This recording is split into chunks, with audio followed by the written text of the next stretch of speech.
श्री हरि विष्णु, राधे राधे। दोस्तों, आप सभी का मेरे चैनल में स्वागत है।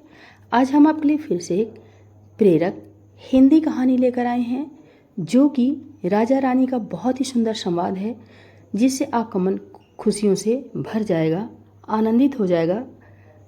आइए सुनते हैं कहानी। आज से 2000 वर्ष पूर्व भारत की राजधानी उज्जैन में थी। भारत सम्राट भर्तृहरि महाराज जब योगी हो गए, तब विक्रमादित्य जी ने सिंहासन पर विराजमान हुए। उस समय बंगाल के राजा गोपीचंद जी थे, जो कि भर्तृहरि के मामा थे। गोपीचंद ने जब सुना कि भर्तृहरि ने गुरु गोरखनाथ जी से अमर विद्या पढ़ी है और भोग त्याग कर योग से अनुराग किया है, तब वे भी गोरखनाथ जी के शिष्य हो गए। गुरु ने गोपीचंद से कहा कि यदि तुम अमर विद्या के प्रेमी हो तो राज्य त्याग दो और भर्तृहरि के साथ रहो। गोपीचंद जी ने वही किया, राज्य त्याग दिया, अपने छोटे भाई को गद्दी पर बैठाकर अपने योगी रूप धारण किया।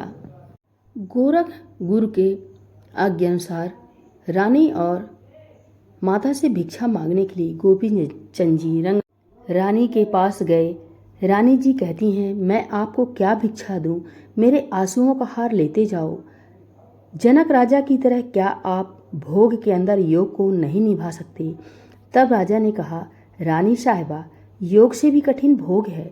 बिना योग के भोग भी तो नहीं हो सकता। रानी जी कहती हैं, क्या अमर विद्या के लिए राज्य का त्याग आवश्यक है? राजा ने कहा, हाँ आवश्यक है। अमर विद्या के नियमों को पालने के लिए राज का छोड़ना अनिवार्य है। रानी कहती हैं, यदि मुझे त्यागने से आप अमर हो सकते हैं तो मुझे त्याग दीजिए। मैं अपने कलेजे पर पत्थर रख लूंगी, परंतु आपकी हानि नहीं करूंगी। सच्ची पत्नी पति के सुख के लिए सब सुख त्याग सकती है। राजा ने कहा, मेरे अनुराग के लिए आप जो त्याग कर रही हैं उसके लिए मैं आपका कृतज्ञ हूँ। मैं आपसे यही भिक्षा मांगने आया हूँ कि आप सहर्ष मुझे वनवास की आज्ञा प्रदान करें। रानी कहती हैं, सहर्ष कहती हैं कि आप अमर विद्या के विद्यार्थी बने। समोच चाहती हूँ कि जनता भर्तृहरि के साथ आपका भी नाम लिया करे। एक भिक्षा आप भी मुझे देंगे क्या? राजा ने कहा, क्या? रानी, जिस दिन मेरी मौत हो उस दिन आपके दर्शन प्राप्त करूं। राजा, तथास्तु। गोपीचंद माता के पास गए। अलग माता जी, भिक्षा दीजिए। मैनावती बोली, आज मैं धन्य हुई। मेरे पेट से एक भक्त उत्पन्न हुआ, इसलिए मैं धन्य हूँ। गोपीचंद, मुझे भिक्षा दो माता जी। मैनावती ने कहा, मैं तुझे 3 शिक्षाओं की भिक्षा देती हूँ। एक शिक्षा का मूल एक हीरे से कम नहीं है। गोपीचंद ने कहा, शिक्षा के लिए मैंने हीरो की खान यानी राजपाट का त्याग किया है। आप शिक्षा की भिक्षा दीजिए। मैनावती कहती हैं, मेरी पहली शिक्षा यह है कि सर्वदा किले के अंदर रहना, जिसे शत्रु लोग हमला ना कर सके। गोपीचंद ने कहा, मैं आपकी शिक्षा को समझ नहीं सका हूँ। अपने रहस्यवाद की वाणी में शिक्षा दी है। मैनावती कहती हैं, मनुष्य के लिए ब्रह्मचर्य से बढ़कर कोई किला नहीं है। रोग, शोक, भय, बाधा, व्याधि, चिंता और अशांति, कोई भी शत्रु इस किले पर हमला नहीं कर सकता। जो ब्रह्मचारी नहीं, वह न तो भक्त बन सकता है और न योगी। ब्रह्मचर्य के किले में जब भक्त मन निवास करने लगता है, तब उसे किसी शत्रु का भय नहीं रहता है। यही मेरी प्रथम शिक्षा का रहस्य है। गोपीचंद ने कहा, कृतज्ञ हूँ मैं माता जी, आपका ऋण कभी नहीं चुका सकता। आपकी योग्यता को प्रणाम करता हूँ। आपकी दूसरी शिक्षा क्या है? मैनावती ने कहा, मेरी दूसरी शिक्षा यह है कि सर्वदा मोहन भोग का भोजन करना। गोपीचंद ने कहा, यह रहस्यवादी वाणी मालूम पड़ती है, क्योंकि परिस्थिति के विरुद्ध है। योगी को कभी कभी एक मुट्ठी चना भी नसीब नहीं होता। मोहन भोग कैसा? मैनावती कहती हैं, दिन रात के 24 घंटे में केवल एक बार ही किलकिलाकर भूख लगा करती है। उस समय चना चबाना भी मोहन भोग के समान मालूम होता है। बिना भूख के मोहन भोग को भोजन भी चना चबैनी ही है। एक हालत में चना भी मोहन भोग बन जाता है और एक हालत में मोहन भोग भी चना रह जाता है। मेरी इस दूसरी शिक्षा का रहस्य यह है कि दिन रात में केवल एक बार भोजन करना, वो भी तब जब भूख लगे। गोपीचंद ने कहा, साधुवाद, आपका अनुभव लाजवाब है। आपकी तीसरी शिक्षा क्या है? माताजी, मैनावती ने कहा, तीसरी शिक्षा यह है कि जब नींद लगे तब मसहरी में सोना। गोपीचंद ने कहा, यह भी रहस्यवाद का वचन है।